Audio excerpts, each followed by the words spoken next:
Les bactéries dans votre yaourt acheté en magasin sont calibrées pour cesser de fonctionner. C'est pas que les bactéries doivent s'arrêter, mais une entreprise de yaourt ne vous vendra pas un second lot si le premier se régénère indéfiniment. Je vous explique comment faire du yaourt illimité avec 2 ingrédients pour environ 40 centimes par lot. Une fois le ferment lancé, chaque lot ne coûte plus que le lait. Je cultive la même culture depuis 7 mois et n'ai pas acheté un seul pot en magasin depuis mars. Avant de passer à la recette, il y a quelque chose à propos de la date de péremption que vous devez comprendre. Parce qu'une fois que vous l'aurez remarqué, vous ne pourrez vraiment plus l'ignorer. Un yaourt à 4 $ est fabriqué avec l'équivalent d'environ 35 centimes de lait. Cette marge, supérieure à 10 pour 1, fait du yaourt l'un des produits au plus fort écart de prix au poids du supermarché. Plus élevé que la plupart des céréales et le pain. La matière première est quasi gratuite. Ce qui vous font payer, c'est les bactéries. Plus précisément, 2 souches. Lactobacillus bulgaricus et Streptococcus thermophilus. Ce sont ces organismes qui transforment le lait liquide en yaourt. Ils consomment le lactose, produisent de l'acide lactique, et cet acide fait s'agglutiner et gélifier les protéines du lait. Voilà tout le mécanisme. Cela date d'environ 8000 ans. Voici en quoi la version commerciale est différente. Les exploitations laitières industrielles choisissent ces souches bactériennes pour garantir une saveur et une texture uniforme à la mise en rayon, et non pour leur longévité, diversité probiotique ou votre intestin. Les proportions des ferments sont calibrées pour que les bactéries s'épuisent selon un calendrier précis. Après 10 jours, l'équilibre est si perturbé que le yaourt aigrit ou se sépare. Vous le jetez et en achetez un autre. Tous les 10 jours, immanquablement, comme une horloge. Une grand-mère bulgare, avec un pot en argile de 1960, n'a pas ce problème. Les ferments traditionnels, transmis de génération en génération, et que les chercheurs trouvent dans les aliments fermentés du Caucase et d'Asie centrale, ne sont pas faits pour être attrayants à l'achat, mais pour survivre. Les bactéries dans un ferment ancestral se multiplient en continu, maintenant leur équilibre, lot après lot, parfois pendant des décennies. Une cuillerée du lot d'aujourd'hui démarre celui de demain. Ce lot démarre le suivant, et ainsi de suite.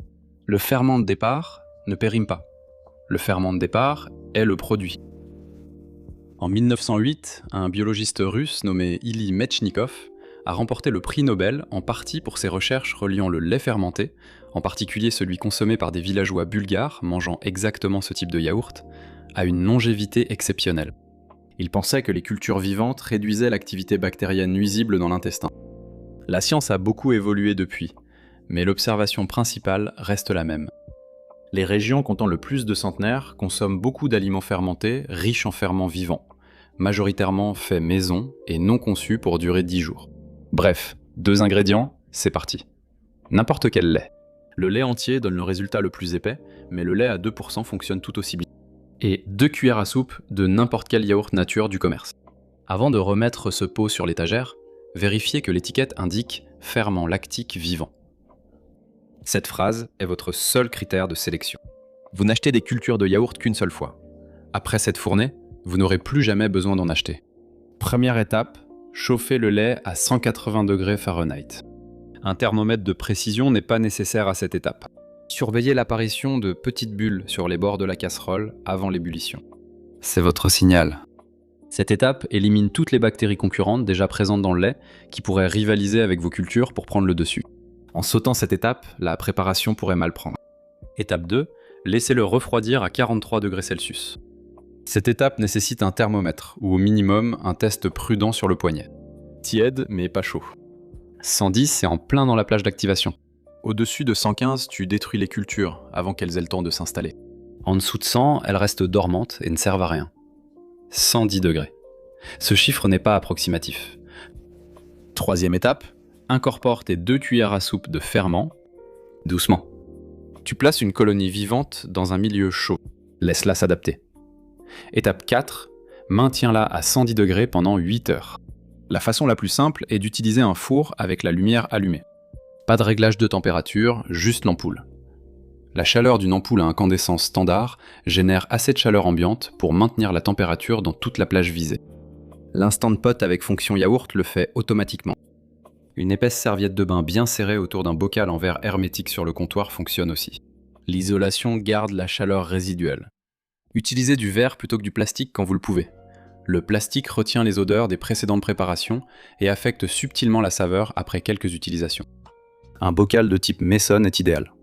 Après 8 heures, ouvrez-le. Le lait est devenu yaourt.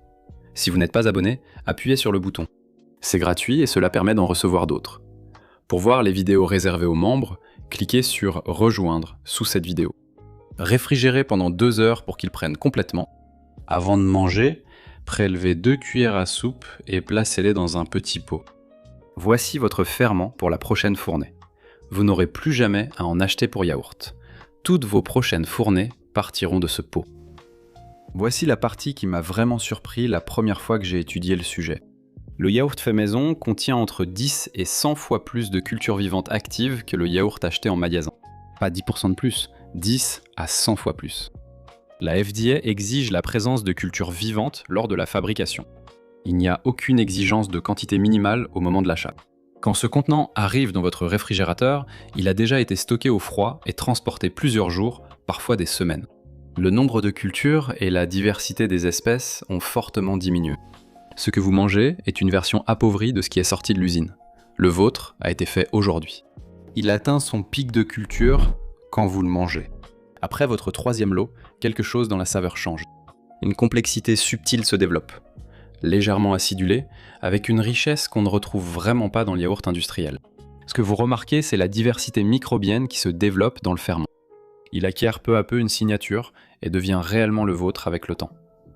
Chaque fournée a un goût unique selon la cuisine. Ce n'est pas un défaut, c'est le but. Filtrez-le à travers une étamine ou un filtre à café posé sur un bol pendant 2 heures, vous obtenez du yaourt grec. Plus épais, plus dense, avec près du double de protéines par portion que la version non filtrée. Le liquide qui s'écoule est le petit lait. Ne le jetez pas. Riche en protéines, légèrement acide, il convient aux smoothies, pâte à pain, soupe et vinaigrette. Ajoutez un filet de miel et une demi-cuillère à café de vanille au pot fini, et vous obtenez ce qu'une épicerie spécialisée vend 4 $ le pot de 170 grammes. Votre version coûte seulement le prix du lait et se prépare en 30 secondes. Un gallon de lait entier coûte environ 4 $. Un gallon fait 16 tasses de yaourt. 16 tasses de yaourt en pot achetées en magasin coûtent entre 16 et 24 $ selon la marque. Un foyer qui consomme régulièrement du yaourt dépense entre 200 et 400 $ par an pour cela. Votre version coûte seulement le prix du lait, en permanence. Ce calcul reste inchangé et l'avantage s'accumule en votre faveur chaque semaine où vous préparez un lot. La version magasin a été conçue pour être remplacée tous les 10 jours, de façon fiable, car c'est un excellent modèle économique. 8000 ans de savoir-faire en fermentation, assez simple à faire un soir de semaine avec un bocal et un torchon, ont été remplacés discrètement par un produit industriel, calibré pour le cycle de production du fabricant. 2 cuillères à soupe de ferment, 43 degrés, 8 heures. Voilà tout le secret. Et la cuillerée que vous prélevez avant de le manger, c'est celle qui servira pour la prochaine fournée, puis le suivant, et encore celui d'après. Indéfiniment. Merci d'avoir regardé. Si la vidéo vous a aidé, partagez-la avec quelqu'un qui achète du yaourt chaque semaine. À bientôt!